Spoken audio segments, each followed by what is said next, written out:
Hello friend, সবাই কেমন আছো? আশা করি সবাই খুব ভালো আছো আর আমিও ভালো আছি। আর আমি সকাল সকাল চলে এসেছি ফুল তুলতে। আর গাছের মধ্যে ঝুড়িটা রেখে টেনশন করো না, কারণ মাটিতে আমি রাখতে চাই না বলে ওখানে রেখেছি। আর এখন আমি তুলছি বেলপাতা, আর আমার হাতে যে রুদ্রাক্ষর ফলটা বাঁধা ছিল ওটা আমি খুলে ফেলেছি। এখন থেকে আর দেখতে পাবে না, আবার যবে বাঁধবো তবে আবার দেখতে পাবে, কিন্তু এখন আপাতত খুলে রেখেছি কারণ আমার হাতে প্রচণ্ড ব্যথা করছিল, তোমরা জানো। আমি ডক্টরও দেখিয়েছি, ওই কারণে ওটা আর রাখতে পারলাম না। শেষমেশ খুলতেই হলো ওটাকে। ঝুড়িটাকে গাছের মধ্যে রেখে আমি বেলের পাতা তুলছি আর ওখানে রাখছি, বেশ সুবিধা হচ্ছে। তারপর বাড়িতে এসেছি, মা দেখছি আমাকে ছোলা ভেজে দিয়েছে, তো ছোলা ভাজাটা খাচ্ছে। তারপরে মা বলছে চিকেন নিয়ে আয়, তো আমি এখন যাচ্ছি চিকেন আনতে। আর এই যে যে বেগুনি কালারের ফুলটা দেখছো, ফুল গাছটা, ওইটা খুব সুন্দর লাগে এই সময়, তাই তোমাদের সাথে একটু শেয়ার করলাম। আমাদের এখানের ভিউটা কিন্তু অনেক সুন্দর।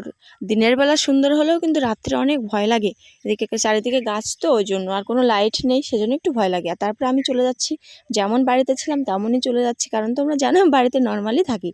আর সেইভাবেই আশেপাশে দরকার হলে চলে যায়। আর এখানে আমি চলে এসেছি চিকেন নিতে। আর এই মুরগিগুলোকে দেখে আমি বলছি, এখন বসে আছো, খুব আরাম নিচ্ছ, একটু পরেই বাস তোমাদের খেল খতম।